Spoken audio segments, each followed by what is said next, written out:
Or, ce calcul a échoué. Même si certaines associations ont collaboré avec les cabinets dans cette optique de diversion, d'autres ont eu recours aux tribunaux pour dénoncer les carences de l'État avec succès, l'obligeant à dépenser plus, plus vite et moins bien. Et donc, en résumé, une constellation spécifique à l'autisme avec ses propres pièges s'ajoute à celle des maltraitances communes. La difficulté de l'accompagnement de l'autisme est celle de la coordination des nombreuses compétences nécessaires. Certains moments charnières peuvent aggraver les situations de rupture sociale et institutionnelle avec un retentissement si grave que cela peut pousser les parents à des gestes maltraitants, actifs, dangereux et interdits par la loi. Ou bien cela conduit des services à d'autres formes d'abus, excès de médicaments, prescription erratique, absence de suivi des effets secondaires qui représentent aussi une maltraitance spécifique susceptible d'arbitrage juridique. Longtemps, ces dimensions ont fait l'objet de controverses et les améliorations étaient arrachées avec peine à l'État et aux services. Mais aujourd'hui, depuis octobre 2013, dans des situations complexes, la maltraitance par défaut est un risque susceptible d'être judiciarisé. Aujourd'hui encore, depuis juillet 2015, parmi les violences institutionnelles faites aux enfants et aux familles, le placement dans un foyer lointain est judiciarisé et susceptible d'être indemnisé. Ainsi, la sécurisation des parcours s'impose peu à peu comme la condition d'une bientraitance possible pour ces personnes. C'est dans ce contexte que l'on doit mesurer les pièges spécifiques à l'autisme, cette fois, les exclusions mutuelles des bénéfices de chaque approche. Il est dangereux que des services de soins se désistent. Ils sont de plus en plus tentés de le faire. J'entends chaque semaine, on ne veut plus prendre d'autistes dans des services de pédopsychiatrie ou de psychiatrie générale. Et qu'il est dangereux aussi que la seule éducation se substitue à tout ce qui est nécessaire à une personne. En rejetant les expériences positives de ces deux types d'approches, on aggrave les risques de maltraitance par défaut. L'expérience psychodynamique française ne peut être réduite à son vieux fond de méfiance envers les mères. Dans les hôpitaux de jour et les IME, son attachement à réhabiliter les sujets autistes dans la société, l'école et la culture est un acquis historique. Contrairement à ce qui est dit dans bien des forums, les enquêtes récentes montrent que les hôpitaux de jour sont, depuis leur création dans les années 60, bien plus liés à l'éducation nationale que ne le furent tous les autres services. Leur objectif, qui est d'accompagner les parcours singuliers des enfants et d'articuler les ateliers individuels aux ateliers de groupe, est indispensable à une bientraitance multimodale active. Elle inspire d'ailleurs bien des expériences au-delà des frontières françaises. Notons par exemple que nos partenaires du Québec ont découvert ici avec étonnement nos approches de l'action artistique pour l'autisme dans les années 90, l'attribuant l'engouement des Français pour la culture. Ils l'ont mis en application avec succès et, à l'américaine, ils l'enseignent à l'université comme un programme, la sociodynamique d'intégration par l'art, ce qui ne manque pas de nous surprendre à notre tour. L'immense majorité des parents suivis dans ces services n'avaient pas jugé utile jusqu'à récemment de s'organiser en association de soutien. César Autisme a longtemps joué le rôle de rassembleur. Mais ces dernières années, en suivant d'autres groupements sectaires parce qu'ils ont bénéficié d'avantages politiques, cette association a perdu de son ouverture pluridisciplinaire historique. Une dissidence est alors née en son sein. C'est le mouvement inverse de la dissidence pro-éducation des années 80 qui forma Autisme France. Une nouvelle branche favorable au courant psychodynamique s'est regroupée avec de nouvelles associations de parents, comme la main à l'oreille de Mireille Battu, pour former le Rassemblement pour une approche des autismes humanistes et pluriels, le RAP de Patrick Sadu. De même, le le comportementalisme ne peut être assimilé aux seules expériences violentes qui ont été repérées ici ou là. Les méthodes éducatives en autisme sont nées dans les sites scolaires. Elles sont issues de la confrontation du handicap avec les exigences pédagogiques ordinaires et ainsi furent inventés de nouveaux outils utiles et éthiques, comme l'a prouvé le programme Teach aux États-Unis. L'ABA a évolué depuis sa fondation par Lomaas, au-delà de ses conceptions rigides initiales. Surtout, les méthodes aversives sont proscrites aux États-Unis depuis 2000, selon Scania de Schoenen, qui a préparé la partie de la recommandation de la HAS de 2012 sur l'éducation. De ce fait, sont obsolètes les références malencontreuses de ce texte aux punitions, que j'avais dénoncé dans un article en 2013, je pense, ainsi que la revendication de Vincart-Rivière, de l'association Pas à Pas, que la pratique des chocs électriques serait légitime. Ce qui conditionne la bientraitance est la combinaison de ces approches. Elle amplifie les ressources dans tous les domaines de leur vie sociale, éducative, psychologique, culturelle et professionnelle. Par exemple, elle a été expérimentée depuis plus de 15 ans dans notre réseau d'hôpitaux de jour, d'IME, de CESAD, d'écoles, collèges et lycées, de femmes, de masses, d'associations culturelles, sportives, de loisirs, auquel s'est joint l'UMI de Paris-Hauts-de-Seine. Ce réseau constitue une sorte d'écosystème greffé sur le monde ordinaire. Formalisé en 2013, il est très facile de le rencontrer et de l'évaluer. En conclusion, quelles sont alors les conditions pour juger de la bientraitance individuelle des personnes autistes?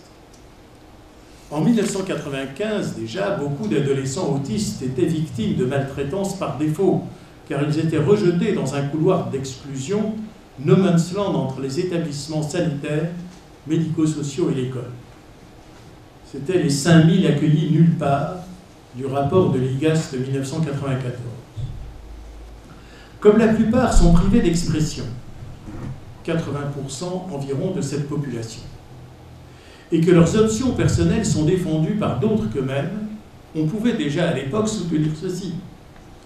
Les bonnes intentions affichées par la famille et par des agents sociaux, les professionnels et les administratifs, ne peuvent pas donner de garantie éthique absolue quant au respect de la personne souffrante et handicapée, encore moins que pour les personnes ordinaires.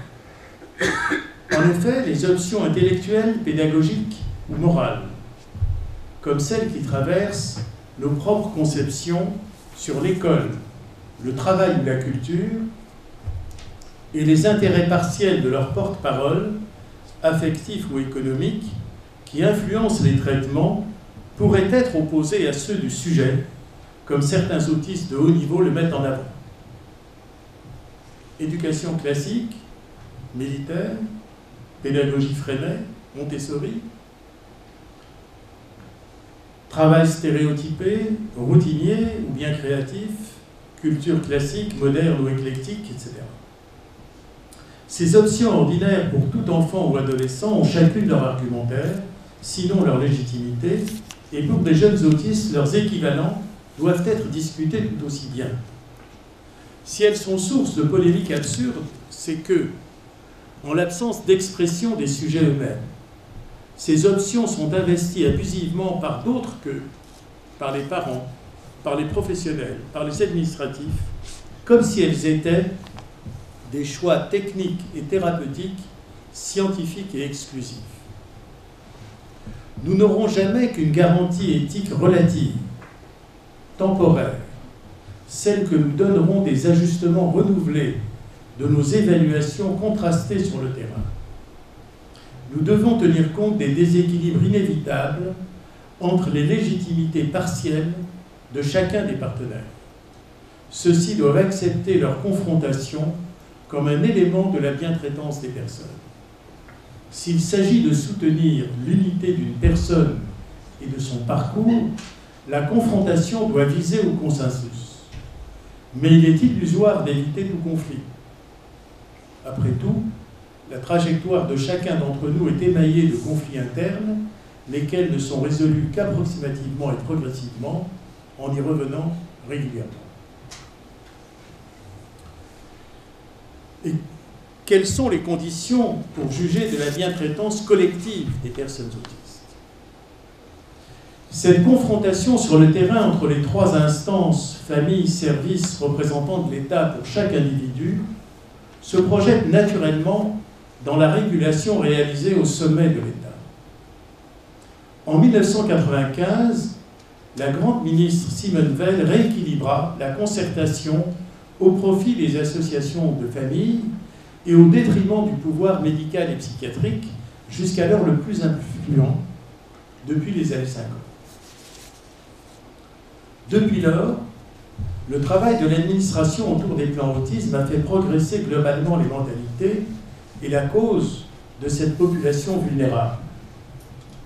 Les statuts protecteurs se sont étendus.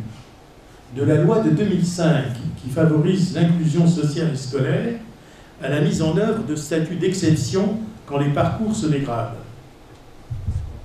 Situation complexe en autisme en 2010, situation complexe de handicap en 2013. Mais depuis 2010, au lieu d'accélérer la création de places dans tous les secteurs démunis, y compris l'école, des politiques médiocres ont exploité la création de quelques centres expérimentaux comportementalistes comme une diversion qui se substitue à la sécurisation des familles, de tous. L'administration et le cabinet évitent même, dans l'évaluation qu'ils font de ces centres, le critère majeur, où vont les enfants à la sortie. Cependant, la sécurisation qui a été chassée par la porte de l'éthique est quand même revenue par la fenêtre de la justice. Les procès sont et seront sans doute plus coûteux pour les budgets de l'État qu'une politique intelligente de couverture des besoins. Seule cette dernière option permettrait de neutraliser progressivement les zones de défaillance qui génèrent des situations de maltraitance. L'État pourrait s'appuyer sur les recommandations de bonnes pratiques écrites par ses propres agences, à condition qu'il les étudie sérieusement. Nous ne pouvons qu'être inquiets aujourd'hui de sa négligence dans ce champ. En découplant la question des approches éducatives et soignantes de celle de la sécurisation des parcours, il autorise ou attise les conflits d'intérêts et la promotion de charlatanisme et de programmes appliqués en kit aux personnes pendant de très courtes périodes. Ainsi, la guerre commerciale actuelle menée par des associations et des organismes privés dégrade nombre de projets de formation dans les services. Elle contamine l'espace public et les enceintes républicaines avec les mêmes dérives violentes que celles d'une prétendue guerre sainte. Est-on bien traitant pour nos enfants? Concernant l'autisme, une grande partie des besoins sont couverts en routine depuis longtemps. Pour tout ce qui est carentiel en quantité ou en qualité, personne n'est aussi blanc qu'il le pense ou le revendique. Cependant, tout le monde n'est pas responsable au même niveau. Même quand nous sommes stupéfaits par les réactions excessives de familles ou d'associations, nous n'oublions jamais leur détresse et les histoires pathétiques de leurs enfants. Devant les erreurs de certains services, nous sommes accablés par leur ignorance et leurs moyens limités. Mais depuis 2010, les calculs ou l'hébétude opportuniste de politiques et de décideurs d'un jour qui empruntent les chemins carriéristes d'un cabinet ministériel à un autre petit centre de pouvoir méritent la légitime colère de tous, car ils entretiennent les conditions délétères qui maltraitent durablement des personnes autistes de chair et d'os. Merci de votre attention.